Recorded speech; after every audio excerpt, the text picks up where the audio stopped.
Hi, I'm Gaurav and I welcome you to join me in my journey.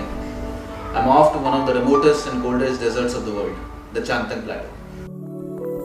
Whenever I find time, from being an assistant director on a film set, I have been traveling to remote parts of India, and throughout these journeys, my faithful and trusted companion has been Lona, my 350cc 4-stroke motorcycle.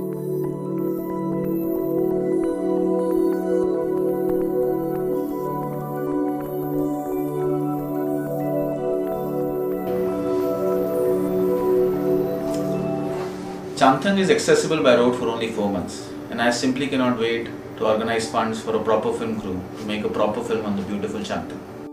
So I have decided to go there all alone, just me and Lona. I'll do the camera, the sound and the riding all by myself. Now riding the bike is easy, not a problem, but handling the camera is. I have never operated a professional camera before. But the most difficult part is this, me in front of the camera.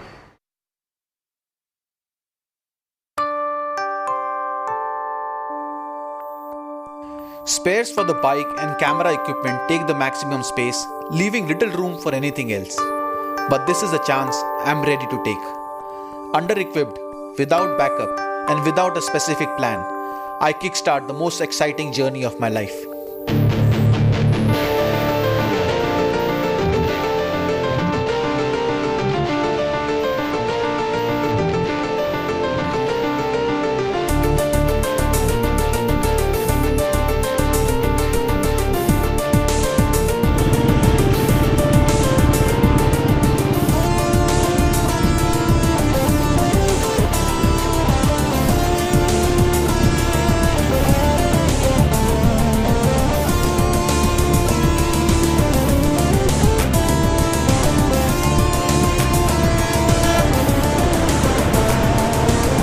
This is the kind of life I like to live, on 2 wheels and on the road. My plan is to travel from Delhi to Manali, a popular hill station in the Himalayas, and from there to ride along the Manali-Leh highway and reach Leh, the main city of Ladakh. There onwards, travel to the Changtang Plateau, which lies between the Karakoram range in the north and the Great Himalayas in the south. That would mean riding 5,000 kilometers on some of the toughest roads in the world.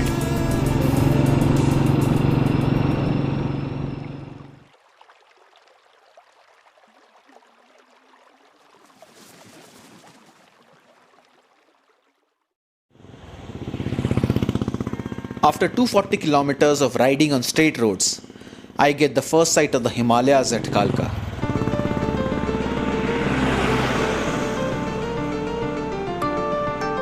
I decide to avoid the popular route to Manali, which is the national highway via Mandi, and ride along small country roads.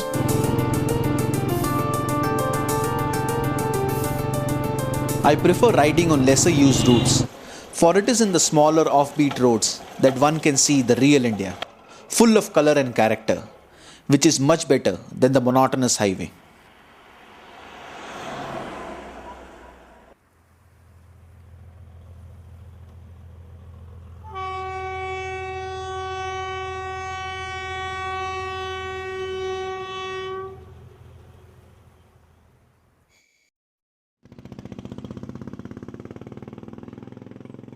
I pass through towns with quaint names like Thiog and Khanag. At Khanag, I take a while to enjoy the laid-back ambience of a typical hill town.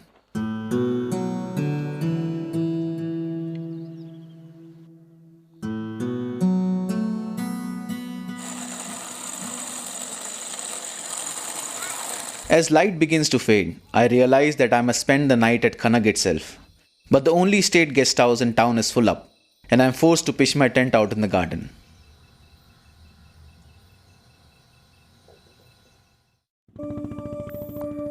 I'm off early in the morning, and the ride gets steeper as I approach the Jalori Pass. The problems of filming myself in a solo mountain journey begin to impress themselves upon me. Just think about what I must do to get a shot like this. First, I must set the frame, focus and aperture just the way I would like it. Then, leaving the unprotected camera with the tape rolling at the mercy of the gods, I must go all the way back to a point where I think my shot will begin. and ride my way back to the camera. Check the shot and do it all over again if the shot isn't okay. Thankfully, this shot is alright in take 1.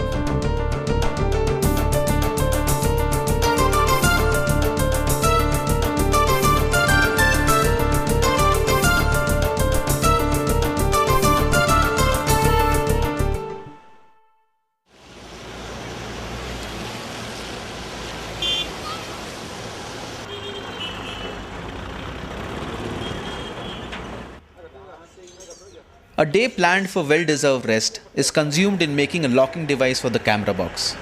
I need to secure the camera case independent of the rest of the luggage. Otherwise, each time I have to take a shot, I have to open the whole outfit, which consumes a lot of time and energy.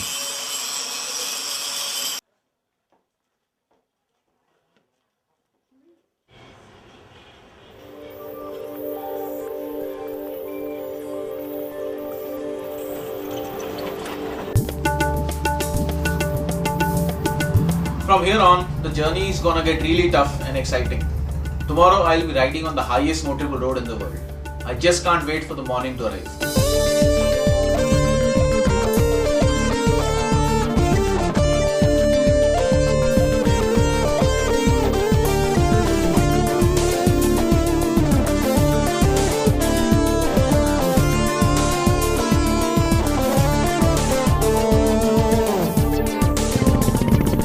50 kilometers from Manali is the Rohtang Pass.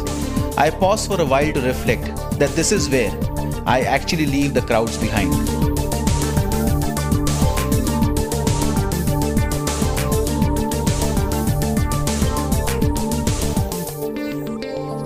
No petrol pump for the next 365 kilometers and no mechanics too in case of a breakdown.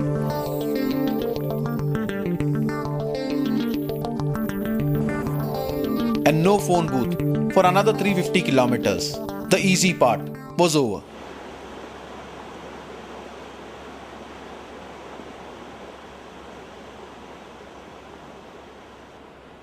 All travelers on the Manali-Leh highway need to register at Darcha and subsequently at two other points, Sarchu and Pang, so that the authorities, and more importantly my family, know exactly in which sector of the route they need to look for in case I ride over a cliff or some such thing.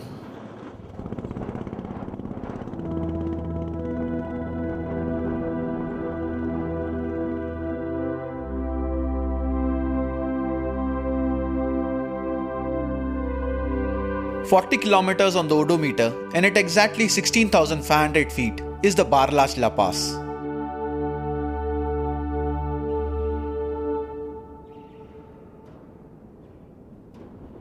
La in Ladakhi means mountain pass.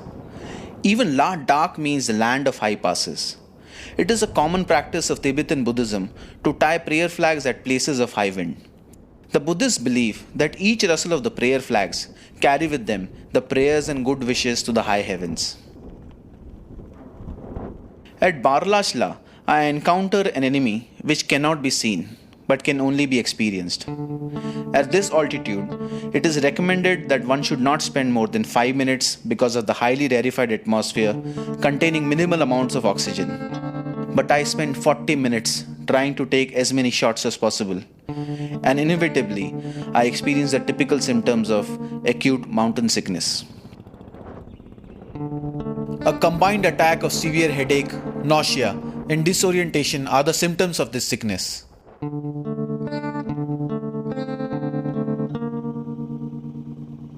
To add to my woes, the wind is biting cold and the road is in a bad condition.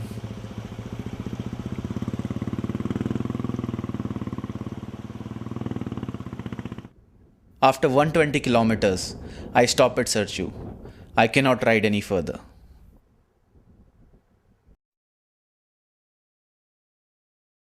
Although it is just 2 in the afternoon, I crash out.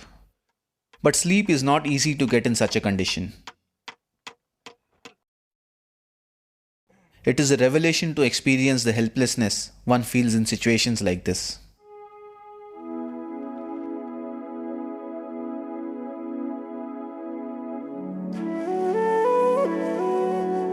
The mountaintops glow with a golden warmth, making me forget the sleepless night. I take a breath of fresh air and make a fresh start.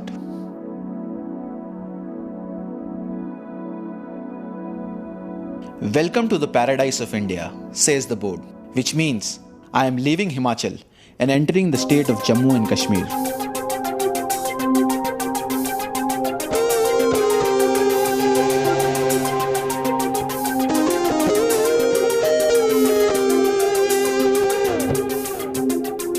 Once again, I must remind you about my job as a single-person film unit. Taking shots like these are a challenge, and it is this very challenge that motivates me.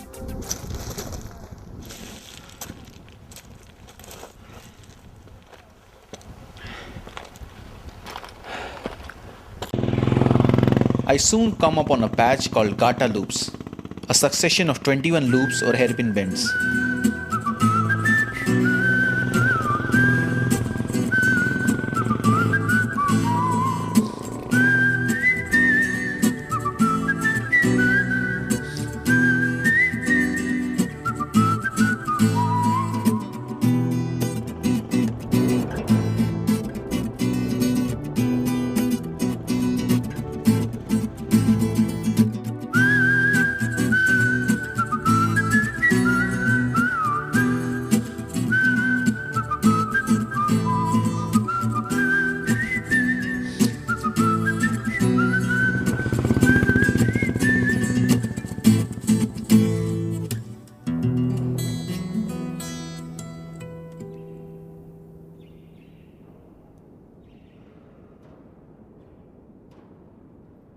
I soon hit Pang, a temporary settlement where the sweet strains of a Ladakhi song welcomes me. Jule, I am told, stands for hello or welcome in the Ladakhi language.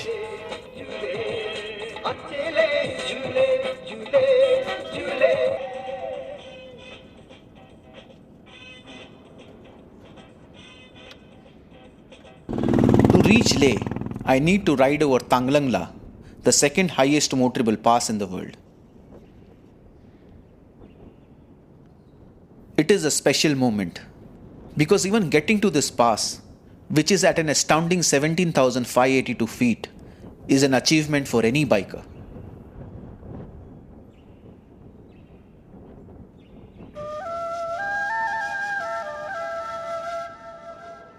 I zoom ahead and soon a spectacular and exotic city unfolds before me.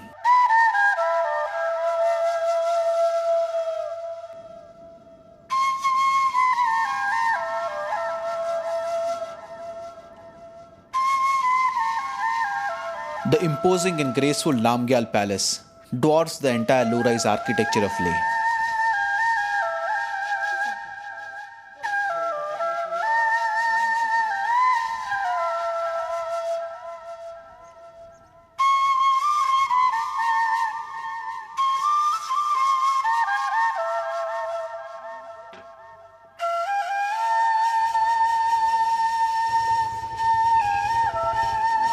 Leh was once one of the most important trading centers along the old Silk Route. It is today an important center for the practice and study of Tibetan Buddhism.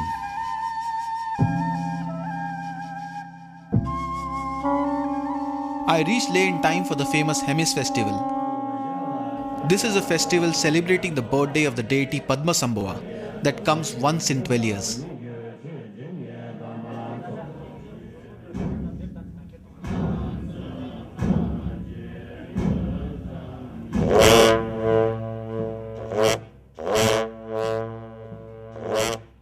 Outside, Lamas practice the religious dance, which is called Cham or the mask dance.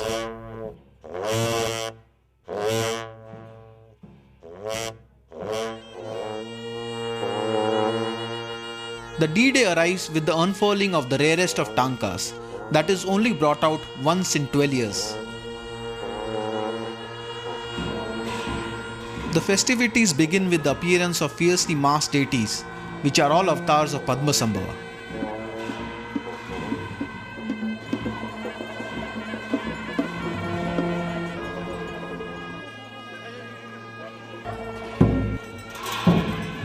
Each reincarnation of Padmasambhava makes a characteristic theatrical entry to the center stage amidst much applause and fanfare.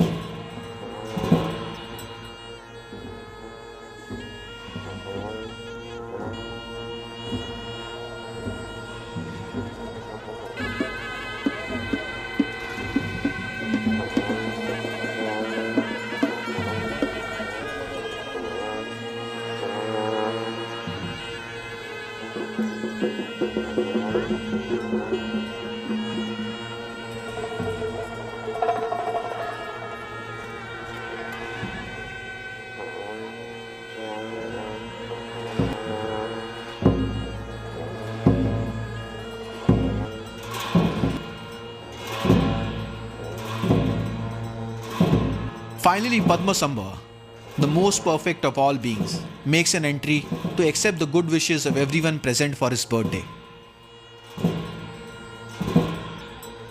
The Lamas then launch into a series of dances that express their joy at the occasion and their hatred for the devil of bad virtues that is annihilated in the process.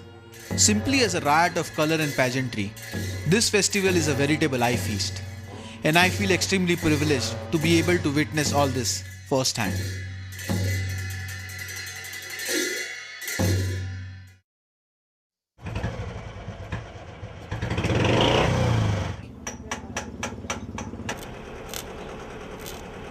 I not only service the whole bike, but also get them to make special slots for the extra fuel cans. This would give me a total carrying capacity of 34 liters of petrol and an unbroken ride of 900 kilometers. Thank you. My poor loaner, further burdened with more fuel and food, weighs 300 kilograms. And it is with an obese loaner that I start off on my real journey, my journey to Changthang.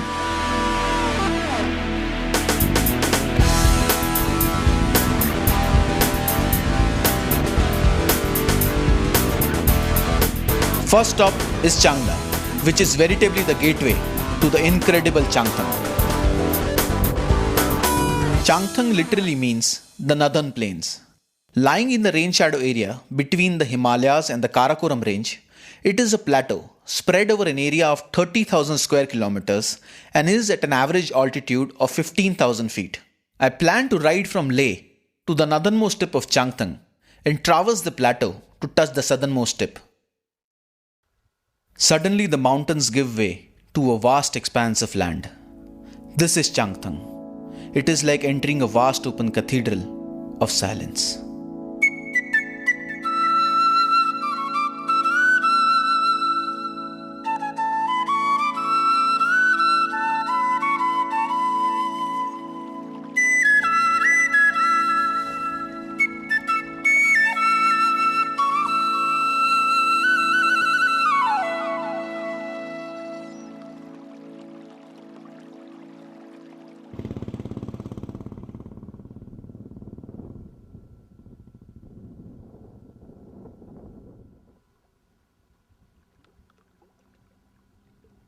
"67 kilometers from the Changla Pass is the Pangong Tso Lake.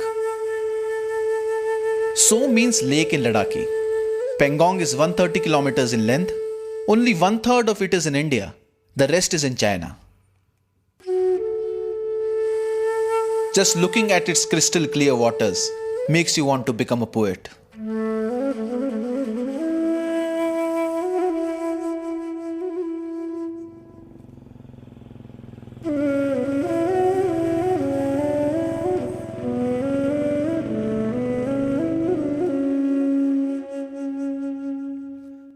A few kilometers away, I chance upon Siring Sabo, who is busy making carpets in the open air.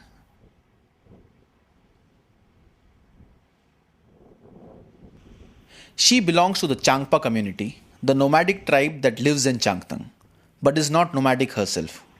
She tells me that the northernmost tip of Changthang is a grassland called Datta and informs me to first make my way to Phobrang and ask my way ahead from there.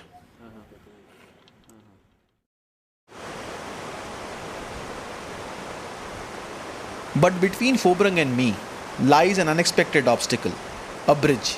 But one needs to be a trapeze artist to cross this one.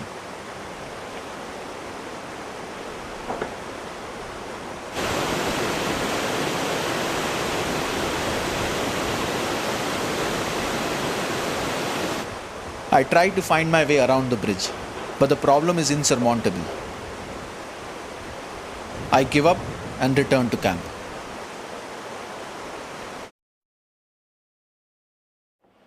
In the morning, the army is at work, trying to repair the bridge. The engineer in charge informs me that this is a yearly ritual, as each winter the fierce snow makes the bridge unusable.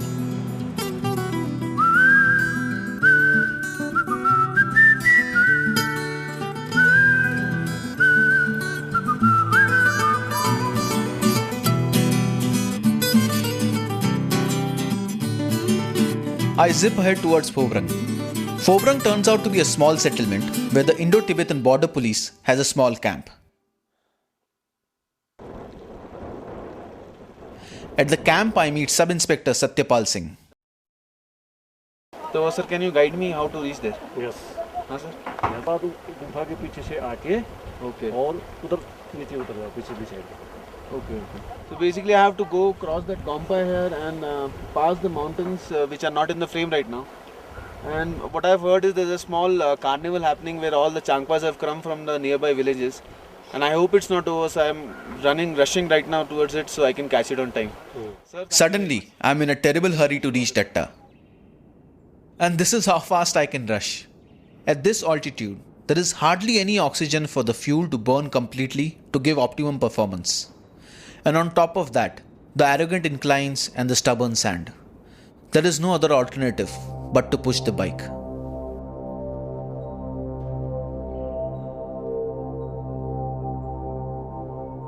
The road ascends for miles onwards. I am stuck literally in the middle of nowhere.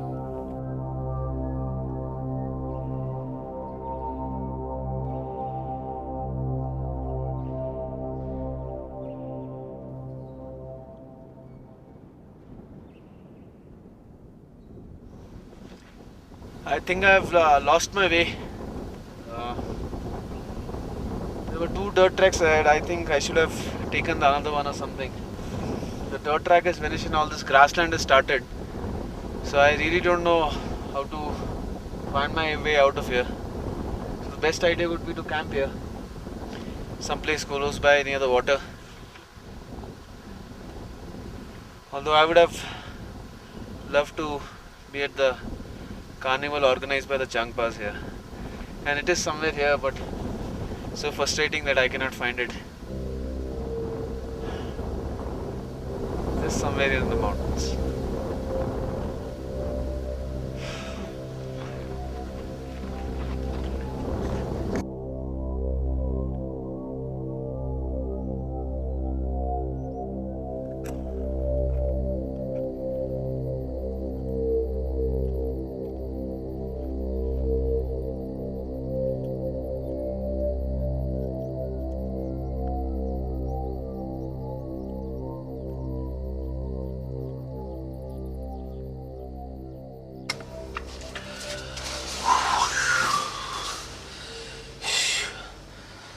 It's cold. It's way too cold to camp here. And the camera batteries are draining out fast. But I'm not gonna turn back. Now I'm even more adamant to reach Datta. I have to find this place no matter what.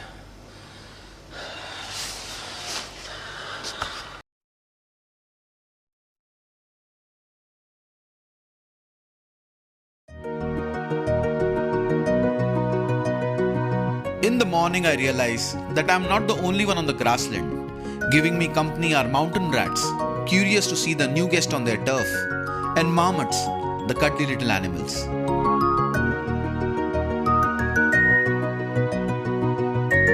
I search the grassland from one end to the other, desperately looking for a track that will lead me to the elusive Datta.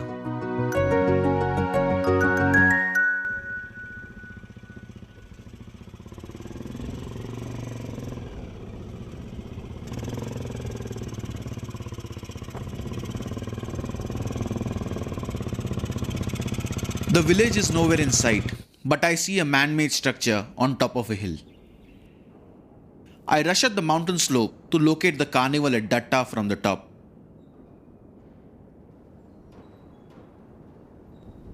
Prayer flags fluttering in the wind, holy inscriptions written on stone tablets. It must be a temple. It gives me hope that Datta is somewhere near. Standing on the holy ground, I see a grassland, tents, herds, and yes, a certain human activity too. This must be Datta.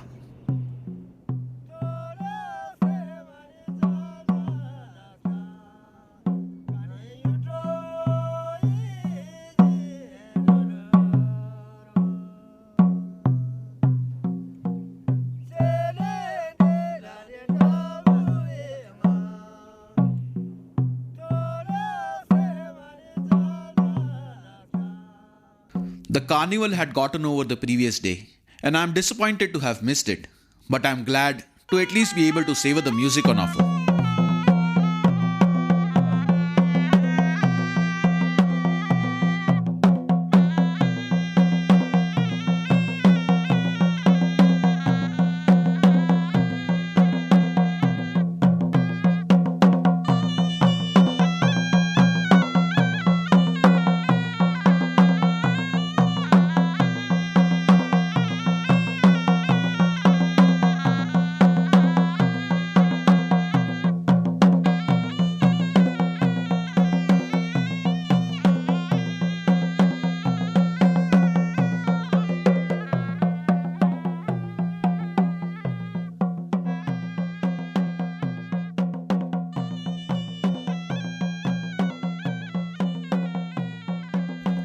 "19 days and 1700 kilometers. Finally, here I am at the northernmost tip of Changtang on a grassland named Datta, which does not exist on the map. I decide to stay here for a few more days and observe the Changpas.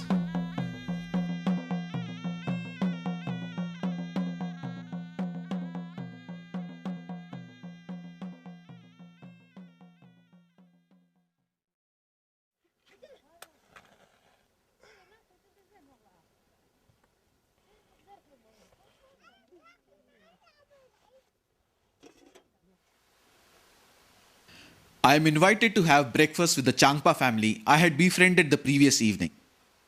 This is the tent of Pruntok Raptan, who at 85 is the oldest man on the grassland.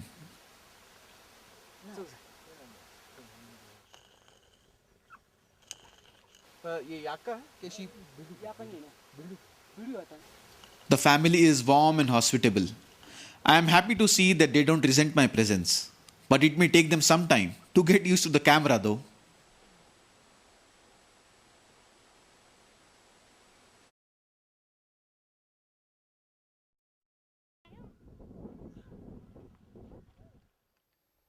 Changpas are basically nomadic herdsmen, their livelihood dependent on their livestock.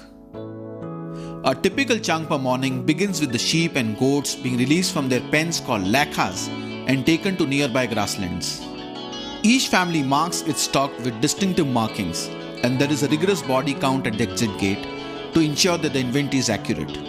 After all, in Changpa society, status is decided by the size of the flock. Changpas live at the highest altitude used by mankind in the world.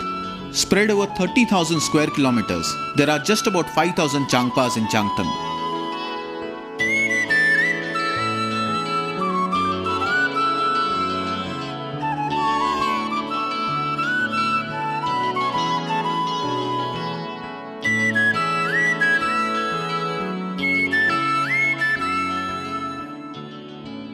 The tents in which the Changpas live intrigue me. The dark-hewn tent is called rebo. A rebo is perhaps the most valuable possession of a Changpa apart from his livestock. The tent is made out of strips of yak wool hair and is firmly tied onto the ground with the help of 9 sticks. It is a cone-shaped structure which is a perfect design to cut winds from all directions. The base of the tent is grounded with the help of boulders, leaving no room for the wind to peep in, as the wind speed in Changtang can go as high as 70 km per hour at minus 40 degrees Celsius. The tent is 10 feet in diameter and at least 40 times heavier than mine. I can't help but admire the shape, size and the beauty of probably a 1,000-year-old tent design. Inside, the tent is held up by 2 central wooden staffs known as ka.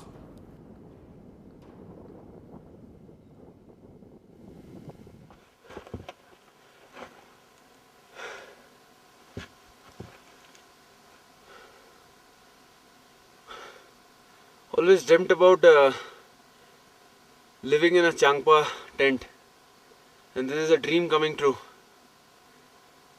They always sleep lower than the ground level, so the air doesn't hit them. So as you can see, this is at least 2 feet down from the ground level. So they dig up a hole and they sleep down. Changpas cook on the floor, and the two halves of the rebo have an opening at the top to let the smoke out.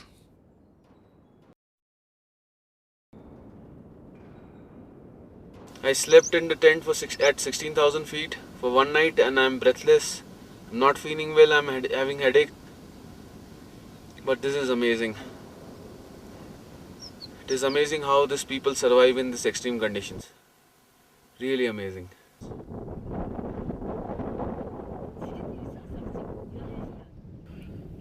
A few Changpas come to inspect my tent and I become the topic of curiosity. I do not understand their language but gather that they want to know what brings me to these parts and how I camp and survive in Changtang. The Changpas have no idea of how special they are. Being the inhabitants of the highest altitudes in the world, I am curious about them just as most of the world is. But as of now, it is I who must answer their various questions. They have the wrong notion that my made in China tent is superior to their rebo. But they are right in telling me that a diet of cheese spread and biscuits is no diet for a traveler in Changtang. I couldn't agree more.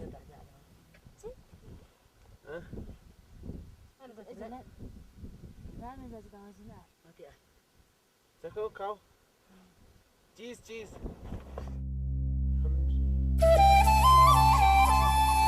I chat with Sadan Namgyal, who thankfully understands and speaks rudimentary Hindi. आप army में थे तो आप cook थे ना army में? तो फिर वॉर में चाइना ने आपको पकड़ लिया? पकड़ दिया 62 ओके। तो हम 6 महीना वहाँ जेल में रहा तो उसी बाद हम वापस आया। तो अभी आप इस उम्र पे जा रहे हैं तो आपको इतना प्रॉब्लम नहीं होता इस उम्र पे? प्रॉब्लम तो बहुत आता है, सर्दी लगता है, प्रॉब्लम होता है, फिर भी क्या करेगा, हमारे इन माल दौलत नहीं ना, इसे गुजारा करना पड़ता है, क्या करें। नहीं तो अपना जैसे कि ज़्यादा पैसा है तो बस वो दुकान खोला बस बैठ जाओ। हमारे ऐसे नहीं होते कि हम गरीब इस बार में घूमते रहना पड़ता है। अच्छा, ये जैसे 4-4 महीना अकेले जाते हैं तो बोर नहीं हो जाते? अब क्या करते क्या हैं? क्या करेगा, जाना पड़ता है, फिर हमारा काम ही ये है। हमारा नौकरी नहीं होता है, ये बीड़ू के पीछे जाते हैं, बीड़ू को पालते हैं, इनको बुरा हो जाता है, खुश 4-15-20 बीड़ी करता है, फिर इसका कीमत खाती है। तो आपके हिसाब से चांगतंग प्लेटू का मीनिंग क्या है? चांगतंग का चांगतंग जैसे ये है कि चांगतंग जहाँ आदमी काम होता है, आदमी नहीं है, गाँव नहीं है, उसको बोलते हैं चांगतंग, खाली जगह हो जाए उसको चांगतंग बोलते हैं।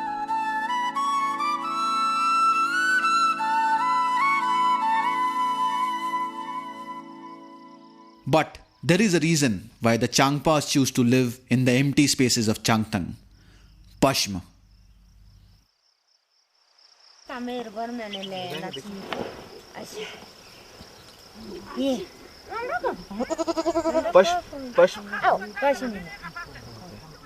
This is Pashma, out of which Pashmina shawls are made. Pashma is the soft undercoat of fleece beneath the shaggy hair of the mountain goat. It is the raw material for the finest and most expensive woolen fabrics in the world. The shawls made from Pashma are so light and warm that a single thin shawl can produce the warmth of 6 sweaters. For Pashma, these goats need to be reared at heights of 15,000 feet and above, because the cooler the temperature, the better is the quality of Pashma. Traditionally, Pashmul was bartered for rice and salt, but today it is sold to the traders in Leh. The sale of Pashma is the main pillar on which the economy of Changtang rests.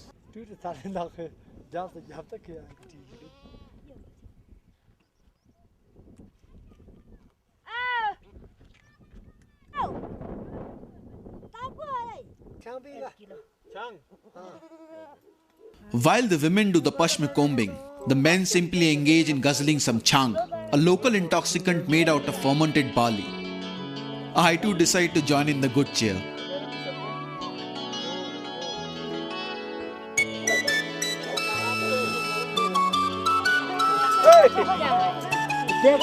Suddenly, I become the clumsy city guy who got high on chang without even drinking it.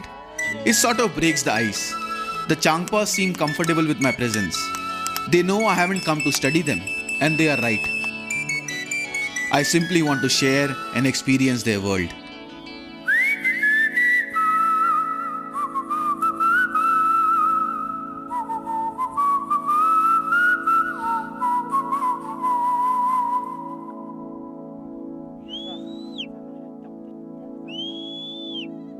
As evening descends, it's time for the flocks to return home.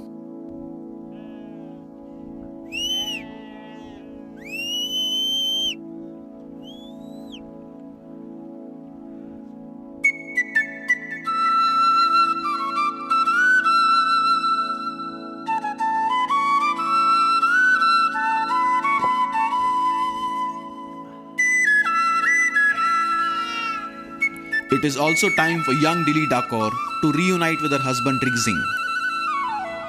They met 2 years ago when both were travelling with their flocks in the chilly winter of Changthang. A romance blossomed and they married the following summer over a simple ritual and lot of Chang. Ringzing Thodol is their 1-year-old daughter.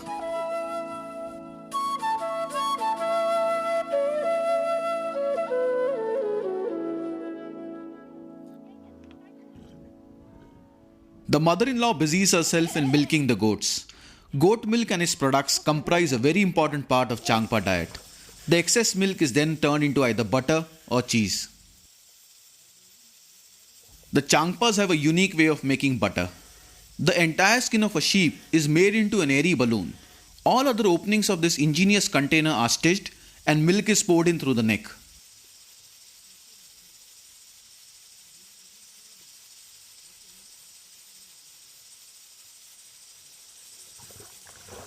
The milk inside this airbag is stirred with a continuous rocking motion for 2 hours until the butter is ready. The butter so produced is used as a cooking medium.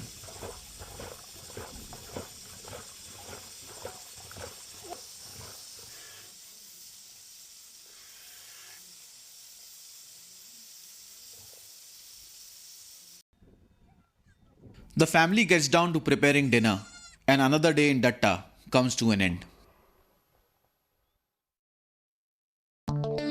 I rush to the army camp at Phobrang, as I have been every evening since I came to Datta, to recharge the camera batteries.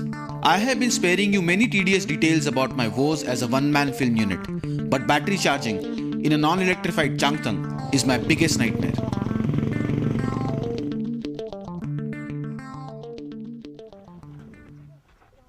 I have been in Datta for 5 days now and become quite a member of Prunto Graptan's family. He insists that I have my meals with him, which is wonderful, except I am a little apprehensive about the milk and butter which is churned out in the smelly dried goat skin.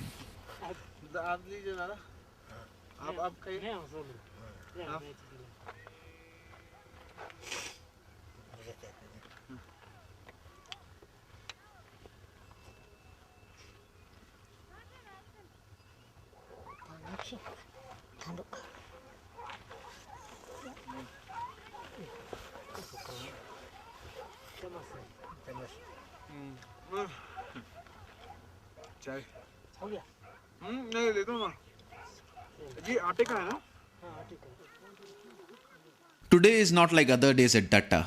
In fact, today, Datta will cease to exist in a manner of speaking. The entire settlement will move to another grassland, as grasslands in and around Datta are nearly exhausted. This is the very essence of nomadic life. In the Changpa world, the word permanence is non-existent. To be a nomad means to be ready for 1,000 farewells in a single lifetime. I watch in wondrous awe as a settlement of months is dismantled in a few hours with efficiency, ease, and very little ado.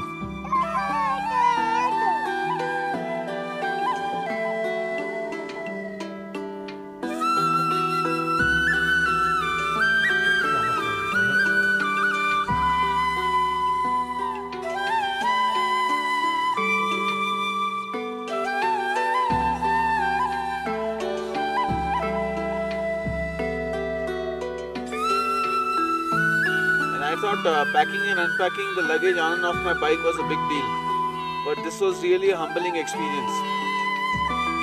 It took them 2.5 hours to pack their tents, all their belongings, food, all their stuff, blankets, everything. And finally we are setting off right now. Like the Changpas, I am also traveling with meager possessions. But the only difference is, while my bike carries only a small fraction of all my worldly belongings, their yaks and horses carry everything they own. Much before agrarian life began, mankind in his semi-nomadic avatar must have been pretty much like the Changpas, and I feel thrilled to be able to witness a ritual that has remained unchanged since millennia.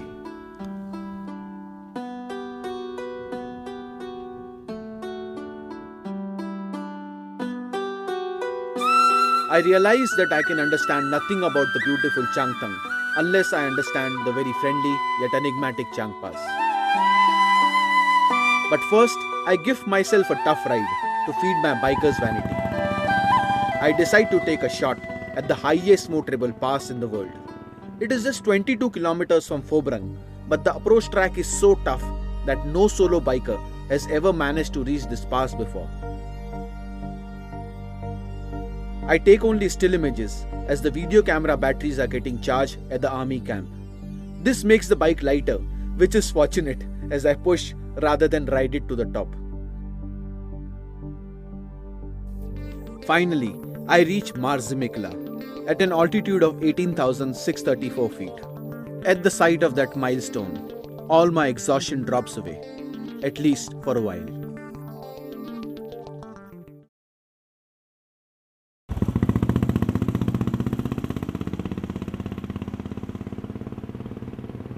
The ride from Spagmit till now is beautiful. I've been riding along the dirt track with Pangongso Lake, but it's scary at the same time because being a border area, not many vehicles are allowed to ply on this route.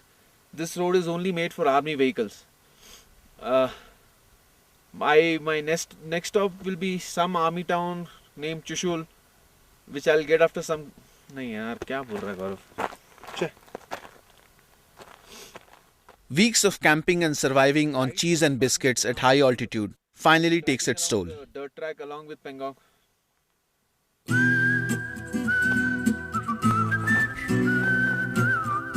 This is the turn I was told about. The lake. This is the turn I was told to have a look. I cannot concentrate. It feels as if I am not in control of my own body. I know I will have a good laugh about this confusion later, but it doesn't look funny now, at least to me.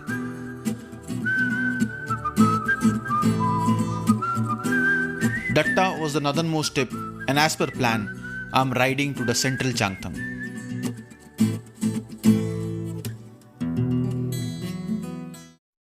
I hit a green patch and see some horses out to pasture. I meet two Changpas working for the Indian Army and approach them for directions. They greet me in Chinese to know my nationality. Convinced that I am not a Chinese spy, they agree to help me. Changpa के बारे में. अच्छा. तो यहाँ चांगपा कहाँ मिलेगा? Changpa nomads tent में रहते हैं ना?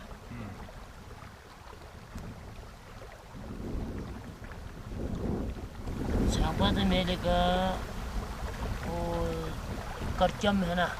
कर्जा में जाके चांगपा प्योर वाला अच्छा वाला प्योर चांगपा मिलेगा तो चाहिए तो वो करजम से नीचे चलो ना प्योर चांगपा मिलेगा. सगा के आगे मार जाओ ना, सगा के आगे जाएगा तो चना मिलेगा ना, फिर तो आप मार देगा ना कसम से. पक्का रहेगा कसम से. इधर बाइक जाता. हाँ बाइक चलो. बाइक जाता.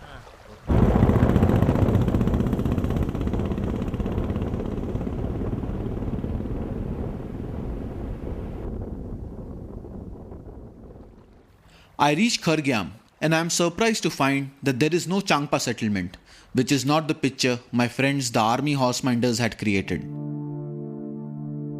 I have no choice but to camp here, as evening is descending quickly, the wind freezing cold, and I am again suffering from high altitude blues.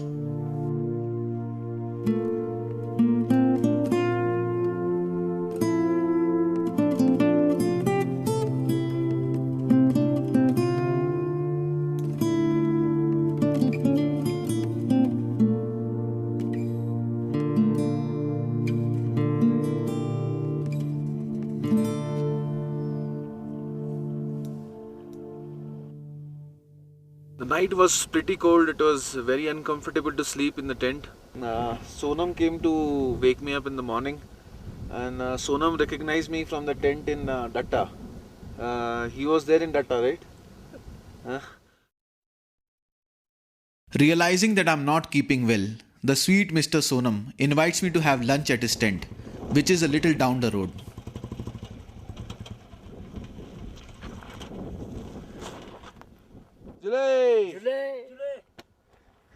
At lunch, I meet another Mr. Sonam. These guys really dig this name. Sonam number 2 is fascinated, probably because it has been years since anyone asked him his name. इनका नाम क्या है? सरम हाँ? मेरे नाम हाँ. सरम श्री सरम. सनम श्री सनम श्री. हाँ उसका नाम सोनम, आपका नाम सनम. कच्चा सनम Both the Sonams are from Trishul. They work as watchmen guarding road construction machines for a meager amount of 2,600 rupees. They visit their families once a month.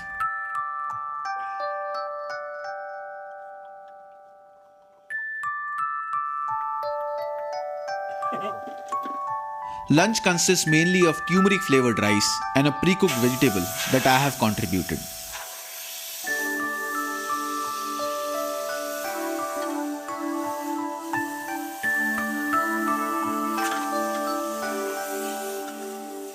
Both the Sonams are Changpas who have given up on the nomadic life and have to manage on their meager salaries.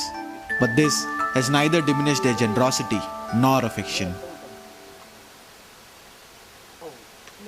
बहुत ज़्यादा दे दिया. अरे नहीं ये खा लो जाना है ना बस सिर्फ जाना है खत्म कर यार जवान है रखना बड़ी गुम की थक जाएगा सांगा में तो nga sho da se we lo tenga me nga ka jira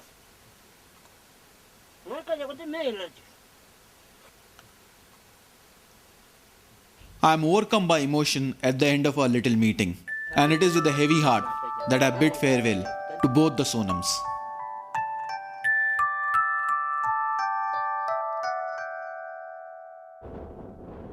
Despite the warning, I decide to ride towards the Chinese border to reach southern Changtan.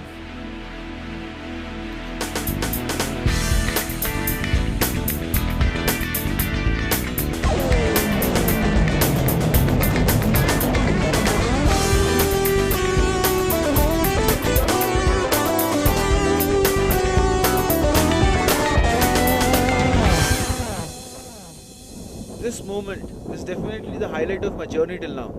Behind me is China. That mountain.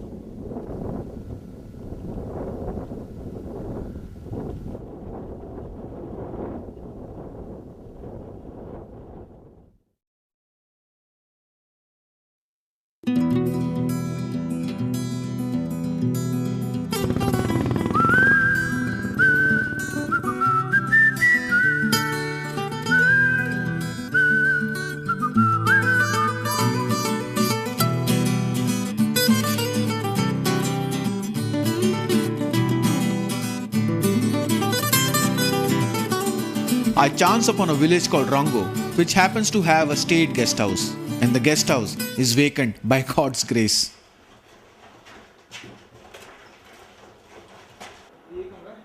The sight of a bed is like a vision of heaven.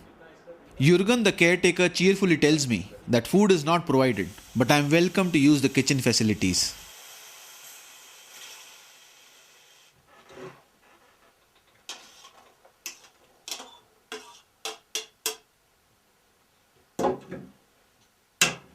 Hot food, a hot bath, and a soft, warm bed.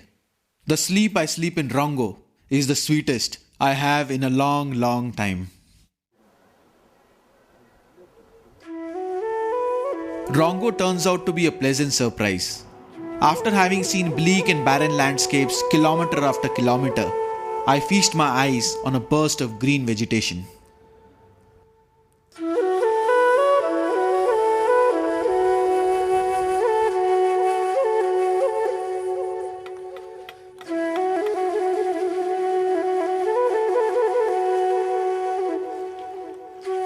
Here the Changpas have made permanent houses. The piled up bricks in a Pakka Changpa house is a sign that winds of change are blowing in this land of antiquity and tradition.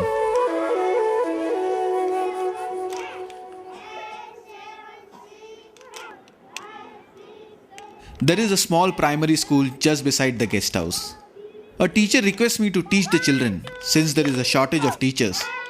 I happily agree to try my hand at an alternate profession.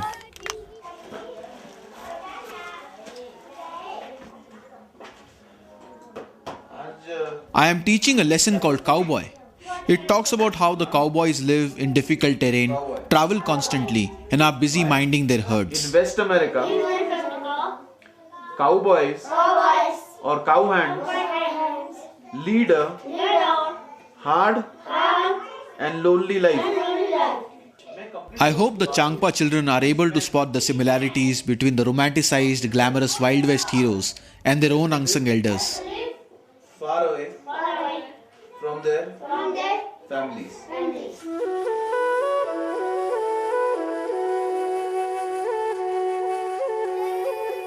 One evening, I find my way to my new friend Urgan, the caretaker's house, who lives with his wife and child.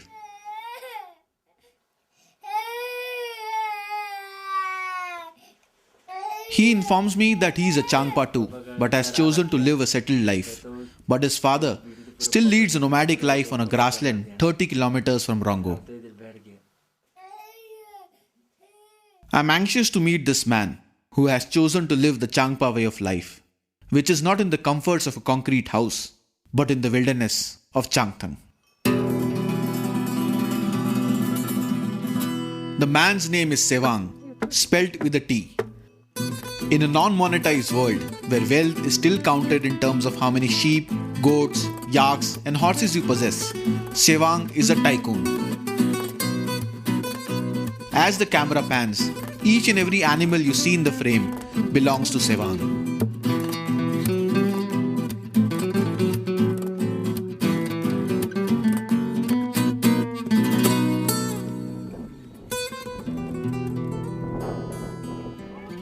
But the man has no time to gloat over his riches.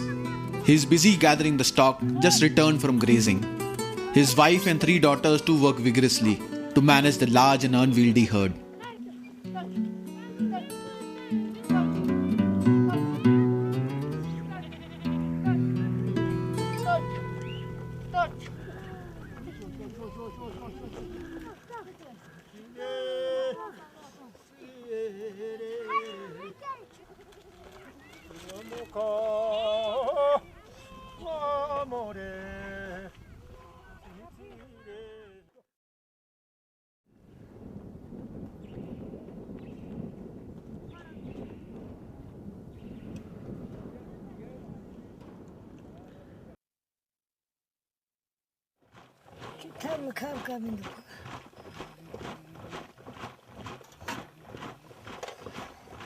दादा ये कब लिया था photo? ये photo हाँ ये गन्मी का आ गया ना आपका बाहर मुल्क का हाँ उसको फोटो खींची पेटले में यहाँ बेच दिया।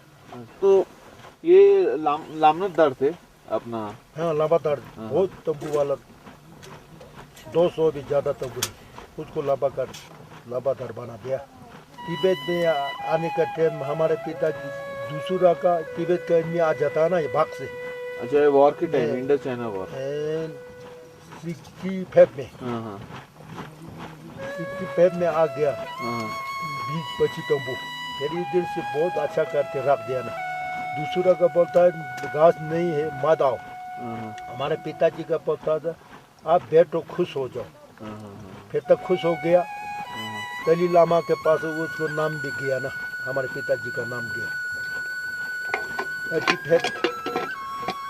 फिर में गुजर हो गया 85 उम्र में गुजर हो गया ना। अच्छा ये तक तो बहुत काम कर रहे हम।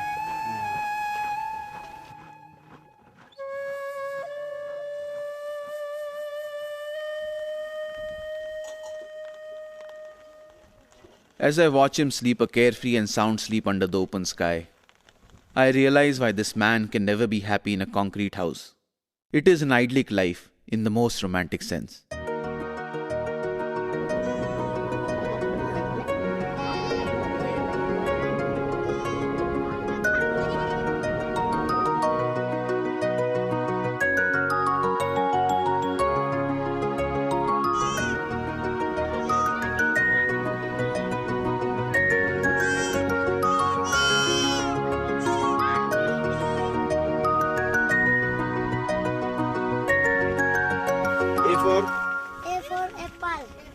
Apple. B for ball. ball. Ball. Boy. Ball. Ball or boy. Boy. लड़ाकी में क्या? Theo. Theo. Two. C for Tela. cat. Cat. Cat. Kite नहीं cat. D for D for dog. Dog यानी कुत्ता. कुत्ता और लड़ाकी में खी. Key. लाल का क्या बोलता है? लाल को रेड. रेड. बिली काला का बिली. काला हाँ ब्लैक काला. सफेद का white. हरा का Green. Green. Green. Grass green. Sky blue. Hanuman नीला. का? नीला. हाँ. हनुमान का किसका? ये क्या बोलेगा नाम हनुमान का? आसमान को अभी बादल है, इसको क्लाउड बोलेगा. बादल. Cloud. As I spend time with him, I realize that Sevang's character has been sculpted by the landscapes around him. Very gentle yet very strong. He is a typical Changpa, but there is something special about him.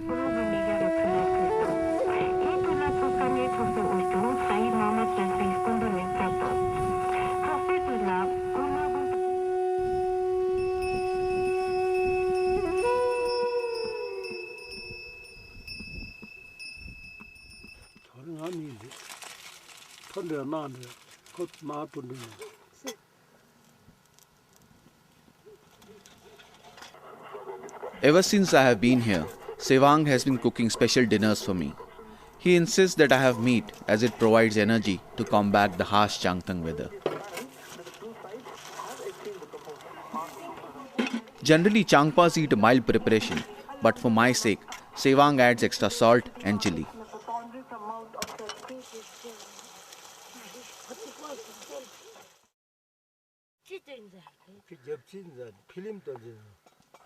In the morning, I am shown the family heirlooms. I know that even to be shown the family wealth is a sign of his growing friendship and trust, and I feel grateful for both. The most important piece of traditional jewelry is the turquoise-studded headgear that is worn by Ladakhi women at all occasions and festivals.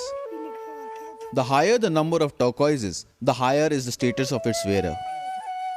A long yak wool coat, along with a colorful shawl and long braided hair, complete the guidebook to a well-dressed woman in Ladakh.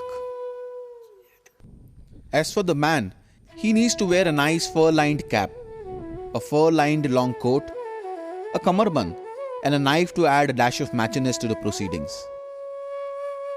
But the real revelation is in what the coat hides rather than flaunts. The coat reveals itself to be a striking woolskin coat on the inside with snow leopard fur as lining. दादा ये कब लिया आपने? ये कितने साल हो गए? 25 साल 25 साल? हाँ 25 25 साल. और कितना में लिया आपने? 3,000 चलिए 30,000 30,000 30,000. हाँ 30,000 वो कितना वुल्फ है, कितना चमड़ी है? पता नहीं है ना उसको, पता नहीं, ये मालूम नहीं है ना. वो तिब्बत से लिया ना सर, तिब्बत से लिया, चीना में लिया ना, चीना साइड में वो व्यापार से लिया ना sir.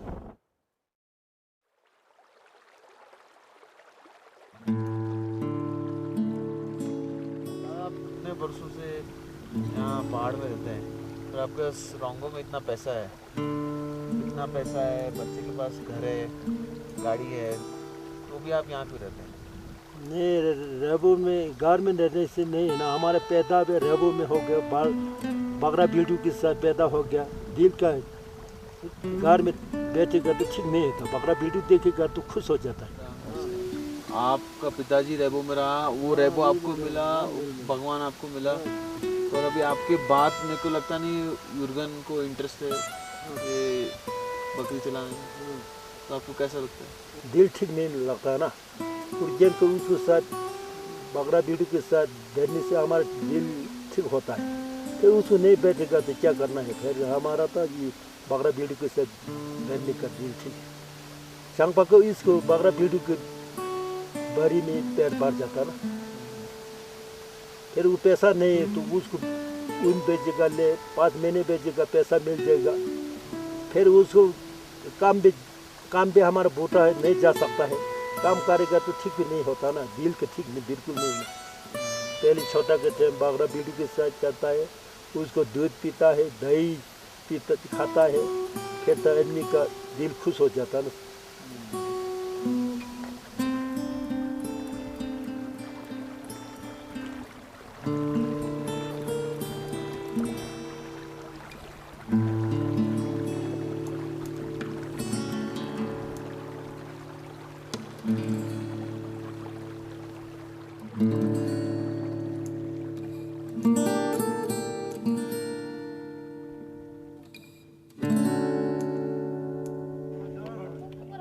Sevang's son Urgan, along with a truck full of Rongoites, stop en route at the Rebo.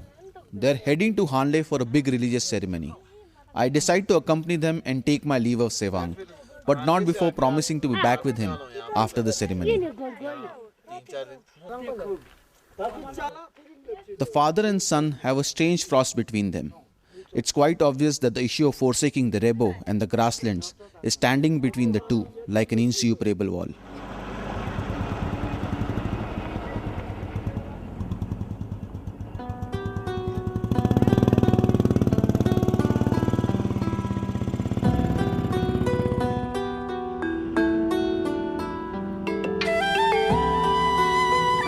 I travel along with the rest of the cavalcade, feeling very much like a Changpa myself.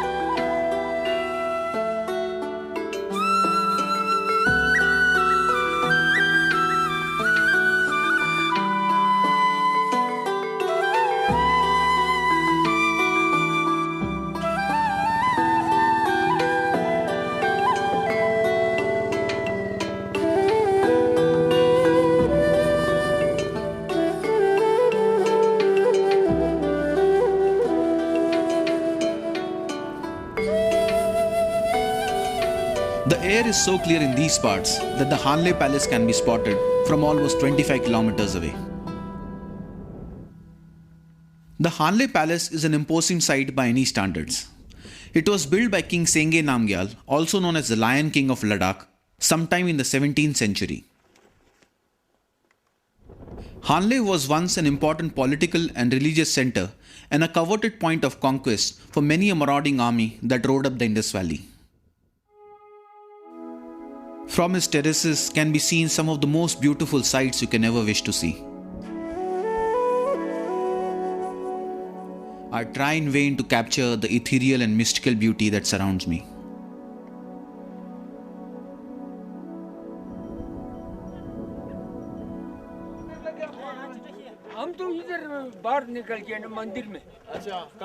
The Rongoites camp at a ground close to the Hanle Palace and proceed to set up their tents without much ado.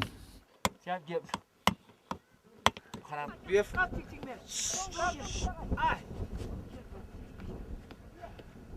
आपका मगा ये हाँ एक minute में record कर रहा बाद में क्या नहीं पीना हाँ एक minute Finally we are at Hanle. It was overcast since morning, so it's really cold right now, but everyone is in good spirits and I better pitch my tent before I freeze to death.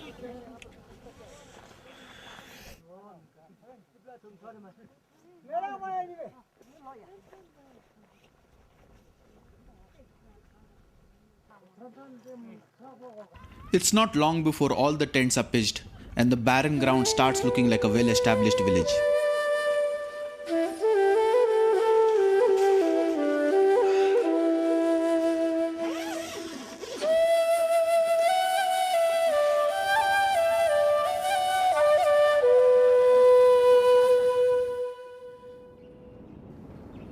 The ceremony is to be held at the Tashi Choling Monastery. It is a nunnery where nuns known as chomos are trained and initiated into the religious order.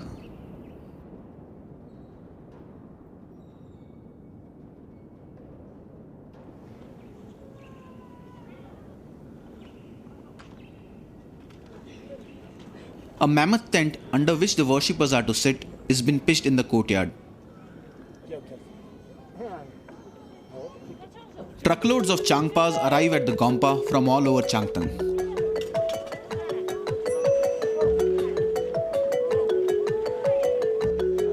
Volunteers quickly organize themselves into small work groups and efficiently divide the work. It is amazing how the complicated task of organizing the lunch is performed with optimum speed and minimum fuss. Nothing is wasted, not even an empty rum bottle.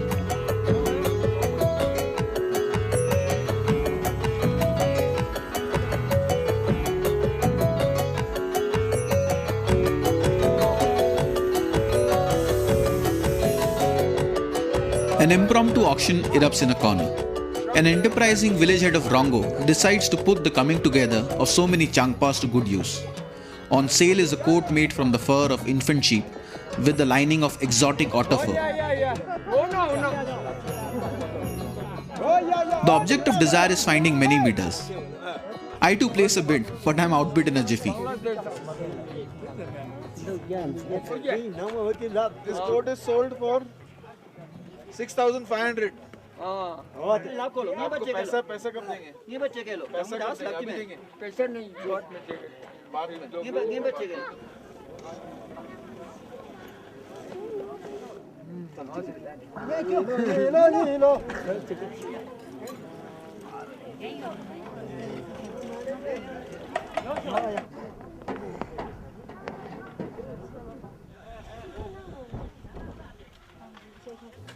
Someone just came and told me that Ladakh का मौसम बॉम्बे का fashion कभी भी बदल सकता है. That means the fashion in Bombay and the weather in Ladakh can change any time. And it is with the intent of pleasing the rain gods that the Changpas have organized this ceremony. This year the women have been ill, according to the elders. The conditions are reminiscent of a drought in 1962 when the Changpas had lost almost 80% of their livestock. The possibility of drought is very real this year too. Hence, it is to pray for the rains that this 3-day prayer meeting has been organized.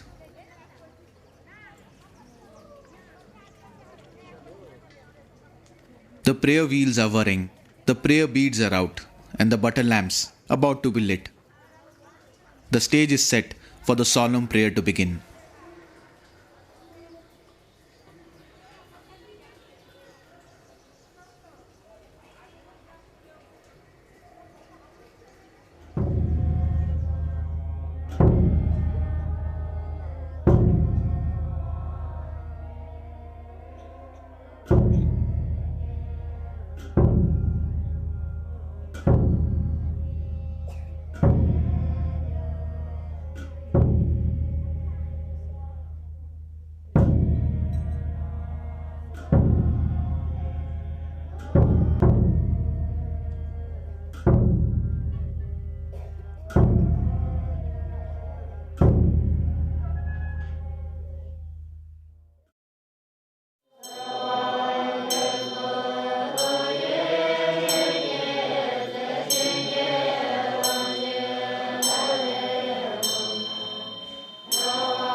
There is no special prayer for eliciting rainfall.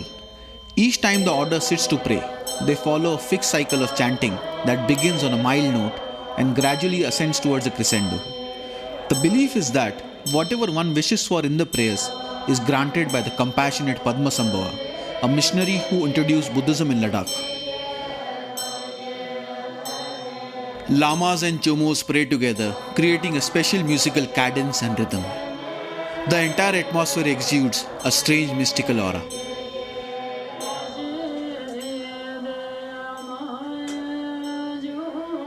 The Changpas follow Tibetan Buddhism as their religion, which owes its allegiance to the monasteries in Lhasa and to its exiled spiritual leader, the Dalai Lama. Popularized by Padmasambhava in the 10th century, this form of Mahayana Buddhism, called Vajrayana, has appropriated many tantric practices and also aspects of the native-born religion.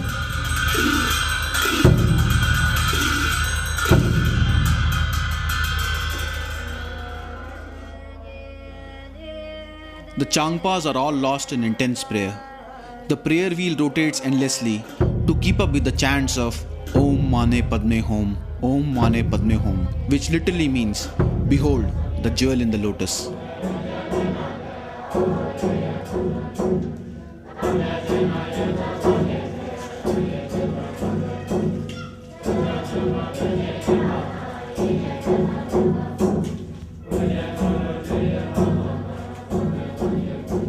first day of prayers end, the Changpa slowly wend their way back to the camp, while the air still reverberates with the cadence of chants. But I have to visit another kind of temple at another part of Hanle, a temple of high science. This is the highest observatory in the world. For me, the observatory is a boon because it has electricity and I can recharge the camera batteries. The contrast between the scientific aura of the Hanle Observatory and the mystical activities of the day raises an interesting polemic within me, and I mull over it as the batteries come back to life.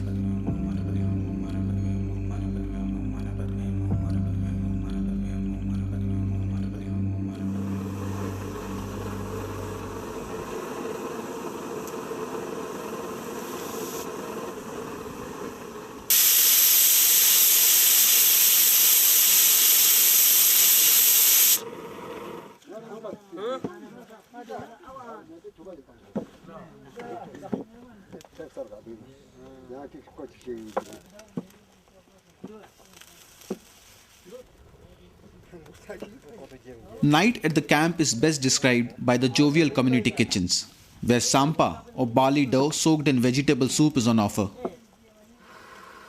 In other tents, the religious fervor of the day continues as the Changpas keep chanting deep into the night.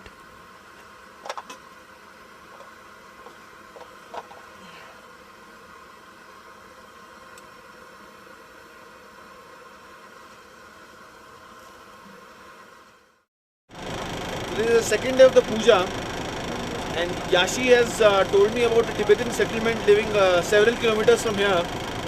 So we're gonna go in his truck and have a look at the village there. Right, Yashi? Huh?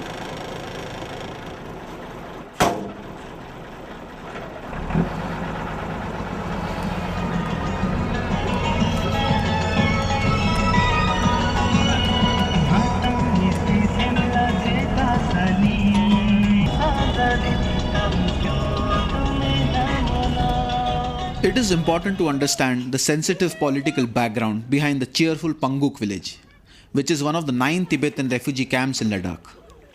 Ever since China occupied Tibet in 1955, India has been extending support to refugees that have fled the Chinese authorities. Sewang's father had supported many such families, and Yeshi takes me to meet one of them, who are thrilled to know that I had spent some time at Sewang's.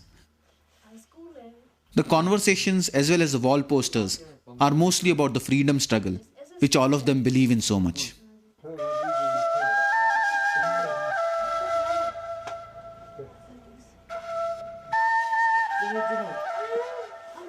I am then taken to the Tibetan Nomadic Cultural Handicraft Center, where the women are given vocational training in traditional crafts like wool thread making and carpet weaving.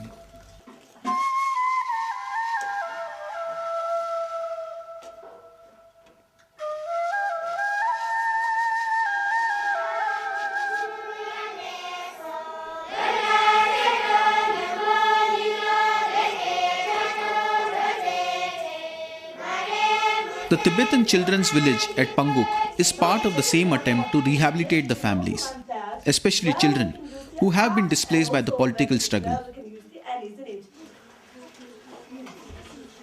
We can use because is a what? Overlap, isn't it? Because is a overlap. While returning to Tashi Choling, I ruminate about the never say die attitude of the Tibetans, who continue to hope for the success of their cause.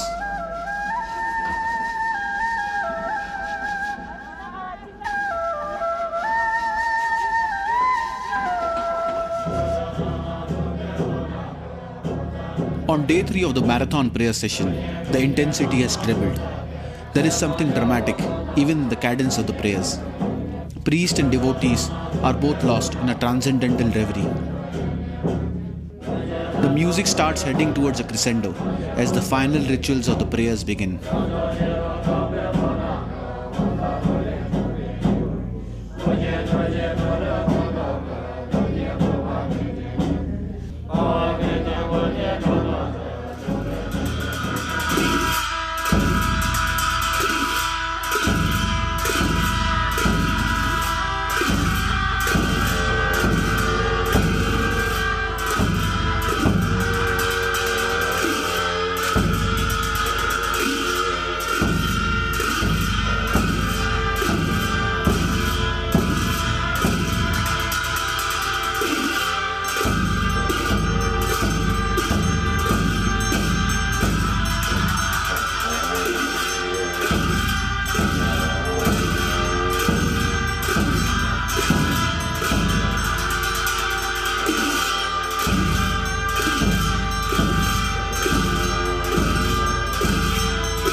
Outside, a strong wind has begun blowing to match strength with the music inside.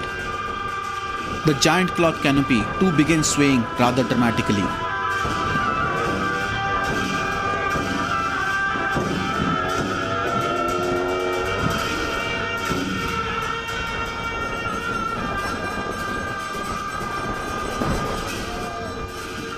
The wind picks up speed, and many Changpas exclaim rather prematurely, I think, that the rains have arrived.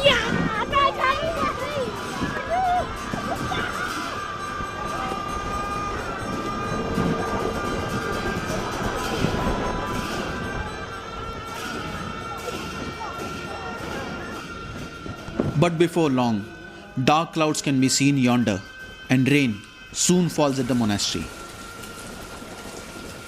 Incredibly, the rains indeed have arrived. I simply cannot believe it. They prayed for rain and rain came. Drizzling lightly at first and then how it poured. I am deeply confused. Have I just witnessed a miracle of faith, or is it all mere coincidence?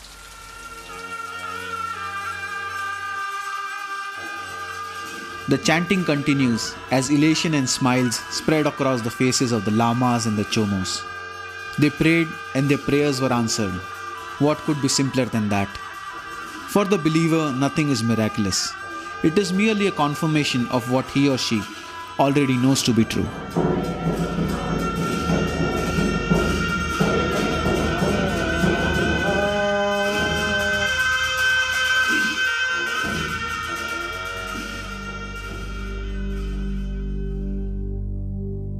The rainbow after the rain just completes the ethereal picture for me. I feel the thrilling touch of God's poetry, and for a while I am in faith as I contemplate the endless sky.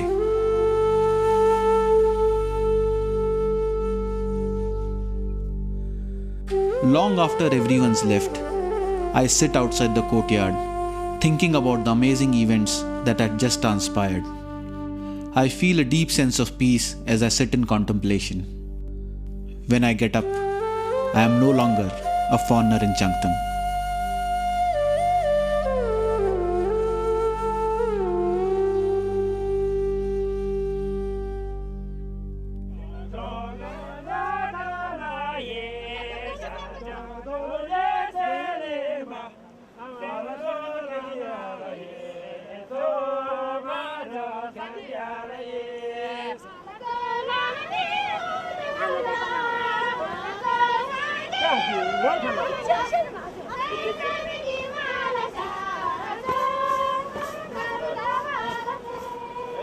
It's time for revelry and celebrations at the camp.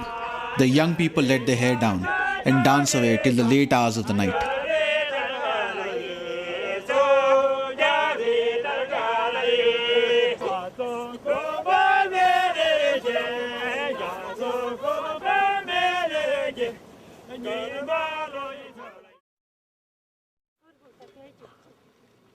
In the morning, the camp is brought down by the same efficient ease that we have already witnessed in Datta. Once again, I see the images of transience and impermanence that are such a regular feature of Changpa life.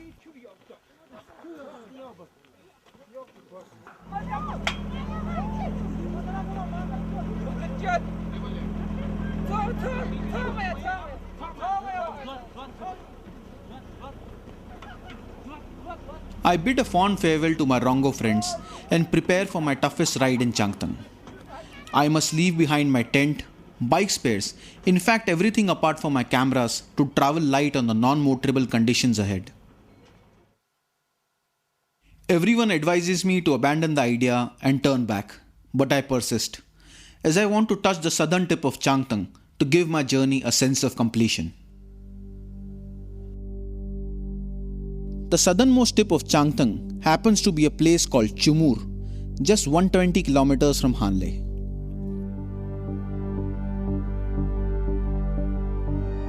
But the track to Chumur is seldom used. A truck supposedly goes there once every 4 months or so.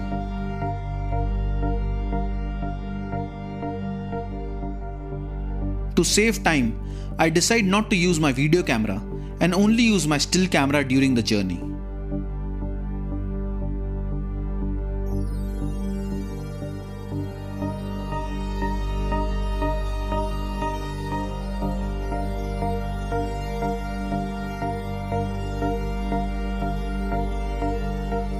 the landscapes Loner and I travel through are desolate beyond imagination.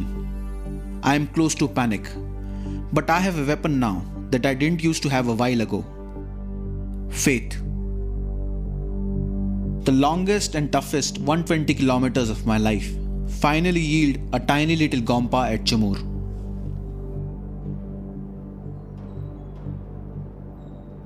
From outside, it looks like a slightly eerie building, decrepit and fallen into disrepair.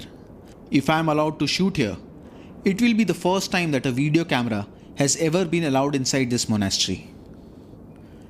I meet Namgyal, the sole inhabitant at the monastery. He agrees after a major interrogation to allow me to shoot the gompa.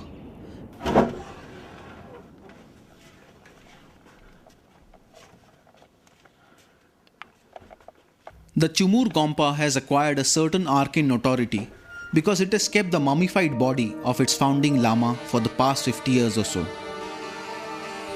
The Lama loved this Gompa so much that he wished never to leave it. He overlooks his room where all his personal articles are kept just the way he used to keep them.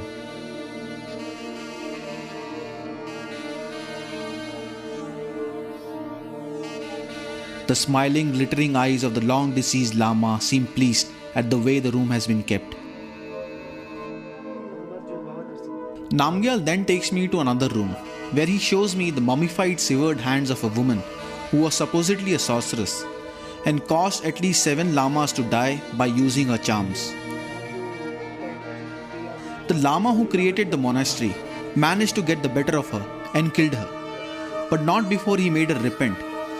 Her mummified hands are proof that in her rigor mortis, she was meditating about the Buddha.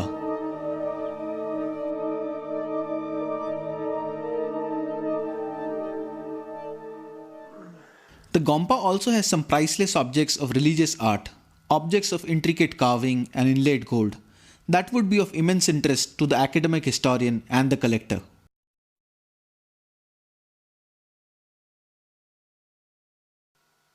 I take a last look at the mysterious Chamur Gompa and pat my back. It's strange as I think about the start of my journey, where I had wondered how Chamur would be. I think about all the apprehensions and doubts I had about the ride. But today, after 50 days and 5,000 kilometers, I am standing at Chamur. My dream has become real. Loner and I had done it.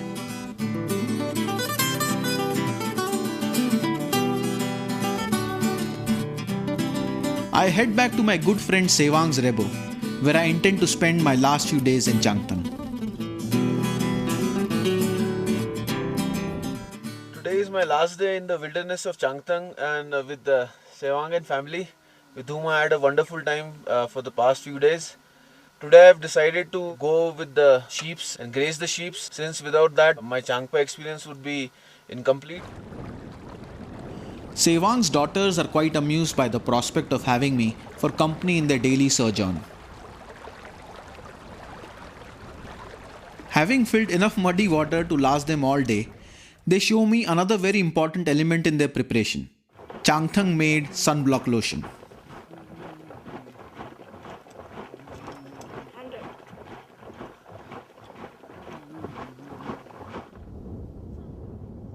We set off at a ripping pace, and I look at the gentle hills ahead without much trepidation. That's until the sheep begin to misbehave and run around.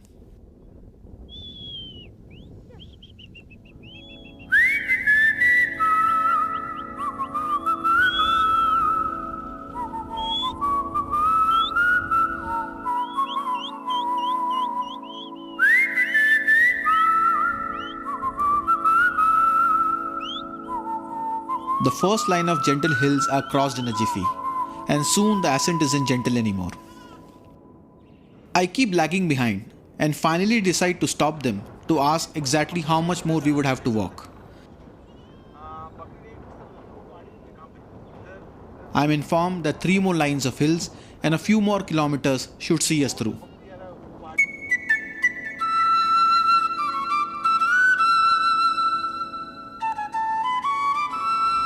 I gamely try to keep up with the inexhaustible sheep and their herdswomen, but soon it's apparent that I will not be able to keep pace with them. I give up.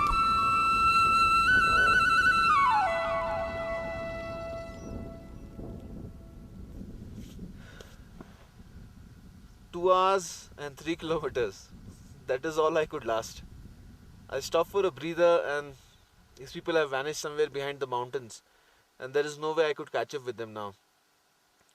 But I'm really glad I could walk the distance I could with them, because now when I go back to Bombay, which is considered to be a city where people work the hardest, well, I wouldn't believe in that, because now I have really seen what hard work is, and that too without any Sundays and public holidays.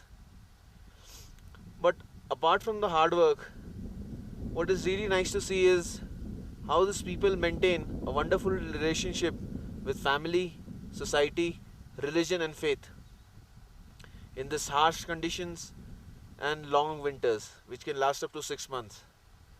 And they don't flaunt their lifestyles, they just live it in the most simplest way possible.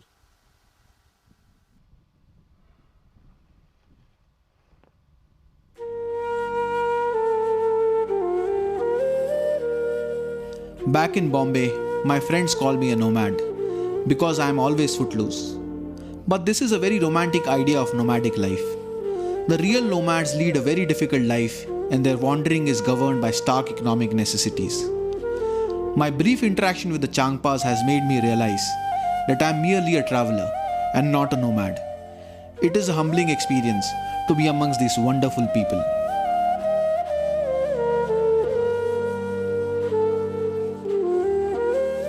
I take leave of Sewang, with whom I had formed a deep emotional bond. I looked upon him as a father figure and hoped that he has some space for me in his heart too. He fondly called me the motorcycle Changpa, and I am touched when he asks me if my red yak is loaded. As I leave him among his bleating goats and mooing yaks, I know I am leaving behind a man who is completely happy with himself and his surroundings, which is more than what I could say for most of us.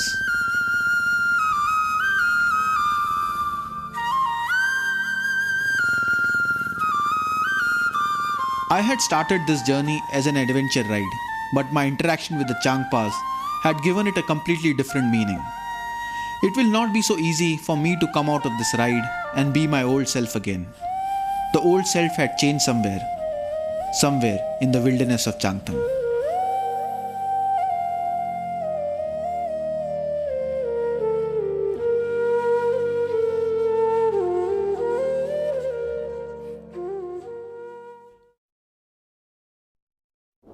My 2-month journey started with fascination and ends today with admiration for the Changpa nomads.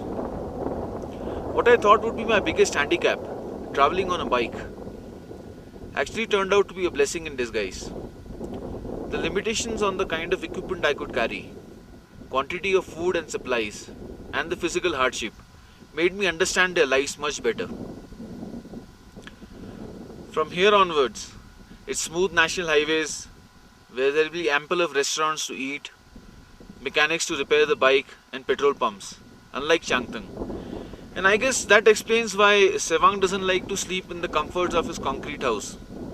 He doesn't like to depend on anybody. He wants to be free in spirit and experience life where every day's work looks the same but feels different. And as for me, my nomadic days are over. It's back to city life, where I'm sure I'll wonder every day, why did I ever come back from Changtang? July.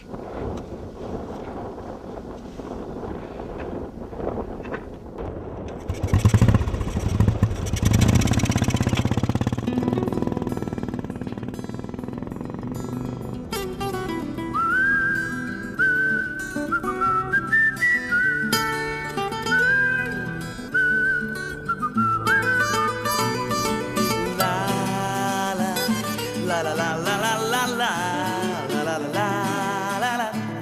la la la la